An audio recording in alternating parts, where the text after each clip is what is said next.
In today's video, I'll teach you how to update Lark Player app. So first of all, launch open Play Store or App Store on your device.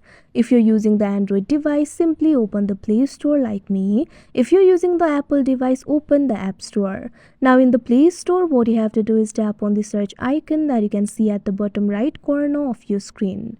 Now tap on the search bar that you can see at the top. Now what you have to do is simply search for Lark Player. You'll be able to see the results over here. Find the application for Lark Player and tap on it. Now once you do that, you can see over here you'll be led to this kind of interface. In this interface, if you find the option for update, what you have to do is tap on it. After that, wait for a while. After the update is completed, you'll be able to see the open option over here. That means the application has been updated and you'll be able to use the latest version of the app.